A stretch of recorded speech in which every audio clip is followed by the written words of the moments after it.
So কালকে রাত্রে 3 ঘন্টার বৃষ্টিতে মোটামুটি রাস্তায় জল জমে গেছে, দেখতেই পাচ্ছ। সামনে এক দিদা যাচ্ছে, মাত্র বেশি না 3 ঘন্টা। ভালোই বৃষ্টি দিচ্ছে 3 ঘন্টায়। মোটামুটি ইন্ডোরের সামনে প্রচুর জল, প্রায় 6 থেকে 8 ইঞ্চি জল হবে।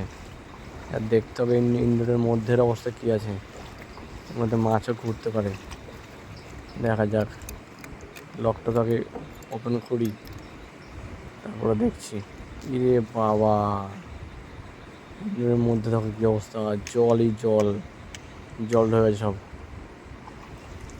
ইরে বাবা রে, এই সব রঙ আর চটে যাবে, রঙগুলো সব চটে নষ্ট হয়ে যাবে। ভাগ্য হলো আমার ব্যাটটা মনে হয় প্রায় ভিজে যেত, উঠিয়ে রাখি। চেয়ারগুলো ওঠার মাঝে সোফাগুলো জল লাগাবে, সোফাগুলো শেষ হবে। এই বাবা, এত জল ঢুকে গেছে মাত্র 3 ঘন্টার বৃষ্টিতে। জল দেখেছো কি পরিমাণ জল হয়েছে, ইস।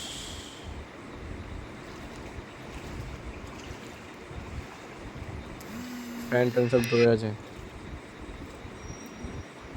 ফ্যান ডুবে গেছে। মোটামুটি পুরো ইন্ডোর মধ্যে প্রায় 4 আঙুল জল আছে, ঠিক আছে। বাইরেও জল, ভিতরেও জল। কিন্তু সোফাটা নষ্ট হয়ে, সোফাটাকে তুলতে হবে, নাহলে হয় না। এই যে জল ঢুকছে, এখান থেকে জলটা ঢুকছে, এখানে জল ঢুকছে। এবং যতক্ষণ জল, বাইরের জল না নামবে, ভিতরের জল নামবে না। বাইরের জল শেষ হলে ভিতরের জল অটোমেটিক শেষ হবে। সোফাটা নষ্ট হয়ে গেছে, সোফাটাকে উঠিয়ে দিলাম, একদম কাদা কাদা হয়ে গেছে। ইস, কি বৃষ্টি হয়ে গেছে জায়গাটা। চেয়ারগুলো তো নামিয়ে দিয়েছি, এদিকে টেবিলটাও উঠিয়ে দিয়েছি।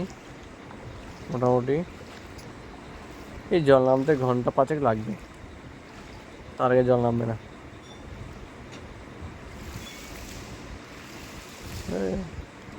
এই হচ্ছে রাত্রের বৃষ্টির ফলাফল। টিং টিং টাঁড়াও। চলো দেখি বাইরের দিকে কী অবস্থা হচ্ছে, একটু বাইরের দিকে দেখে আসি। বাইরে মানে মাঠে সব মানে মাছ ধরছে, ভালো বৃষ্টি হয়েছে। এই দেখো বাইরে গাড়ির চাকা ঢুকে গেছে মোটামুটি, মজাই মজা। ও জল, টোটাল জল, অনেকটাই জল।